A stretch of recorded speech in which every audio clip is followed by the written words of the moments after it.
자, 다 오셨죠?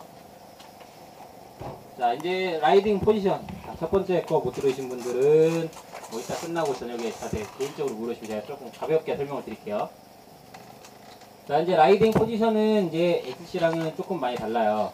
크로스컨트리 자전거들은 비교적 중심에서 약간 뒤쪽에 많이 가 있지만, 이렇게 올마나 다운힐 같은 경우는 거의 중심 아니면 앞쪽의 비율이 더 높습니다.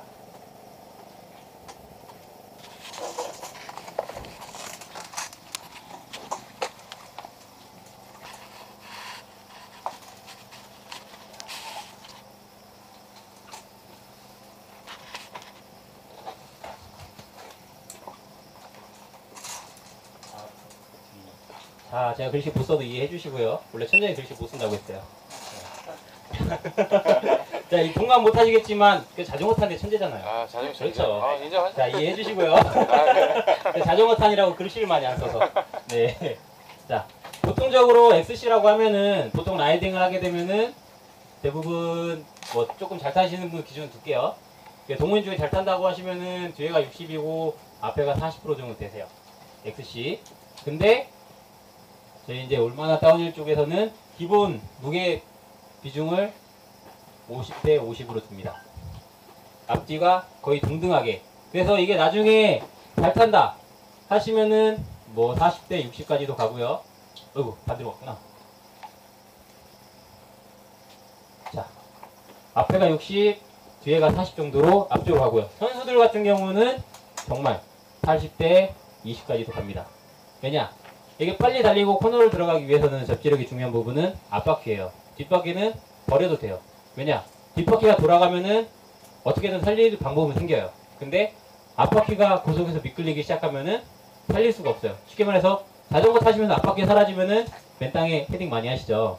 그런 상황이 많기 때문에 선수들 역시도 앞쪽의 비중을 계속 많이 높여주세요. 그래서 기본적으로 이게 얼마나 다운에서는 50대 50이 가장 기본적인 라이딩 포지션인 거예요. 그래서 중립자세라고 하는데요.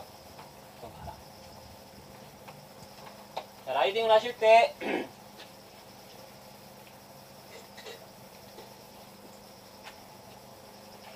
자, 라이딩에서 중립자세라고 하면은 자전거에 일어나 서서 충격을 흡수해 줄 수 있는 준비를 하고 있는 자세가 중립자세라고 하는데, 자, 양발은 수평인 상태에서 자전거에 그대로 일어나 있습니다. 이 상태에서 충격 흡수 준비를 위해서 무릎에 가볍게 힘을 빼서 구부려 주고요. 그 다음에 팔꿈치 옆으로 충격을 흡수해 줄 자세. 이 자세가 가장 기본 중립자세라고 할 수 있고, 자전거 전체 중심에서 무게 분배가 되어 있는 가장 기본 자세세요. 근데 처음 타시는 분들 같은 경우는 이러고 많이 타실 거예요. 뒤로 많이 빠져서. 근데 그게 아니라 이제 주행을 연습을 하시면서도 보통 완만한 경사를 내려오시잖아요. 그러면은 연습을 하실 거는 자전거 위에서 이렇게 서서 타는 연습, 핸들, 가급적 핸들 위에 체중을 많이 싣고 서서 타는 연습을 해주시고, 그 상태에서 충격이 오면은 팔다리만 가볍게 구부려 주시는 거예요. 자, 무릎은 그냥 힘을 빼서 구부려 주시는 거고요.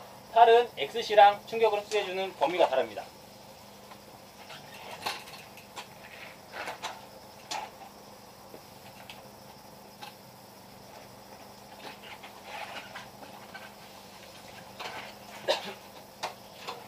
자, XC를 타게 되면 충격 흡수할 때 팔이 어떻게 될까요? 자, XC는 웨이트백을 많이 해요. 그쵸? 근데 잘 타는 선수들은 다운힐 타는 거랑 똑같아요. 웨이트백 거의 안 해요.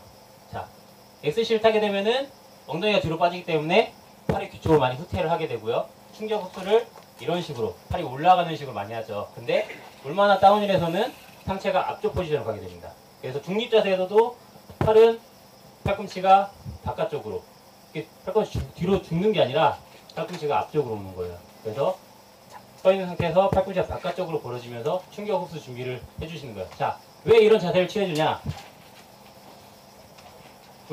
내가 과연 이 충격을 얼마만큼 흡수해줄 수 있냐? XC처럼 팔이 뒤로 빠져 충격을 흡수해주면은 이만큼밖에 충격 흡수를 못 해주는 거예요. 근데 팔이 벌어져서 내 가슴 쪽으로 충격을 품어온다 그러면은 여기서 자전거를 가슴 쪽 아예 붙일 때까지 올 수가 있는 거죠. 그래서 웨이트백을 하게 되면은 사실상 핸들에 여유가 없어요. 핸들을 조향을 한다거나 이렇게 자기가 빈 공간 자전거 밀어준다거나 할 여유가 없어지게 되거든요. 근데 상체가 앞으로 가게 되면은 내가 이만큼 내려간 만큼 얘를 다시 밀어 올릴 수 있는, 내 움직일 수 있는 범위 폭이 상당히 넓어지는 거죠. 그렇기 때문에 뒤로 빠져있는 자세보다는 보다 효율적으로 충격 흡수를 해주실 수가 있으세요. 그래서 제가 교육 가면은, 강습을 가거나 하면은 기본 자세들이 대부분 엑스시를 타다 넘어오신 분들이 많기 때문에 다 뒤로 빠져서 이러고 타고 가세요.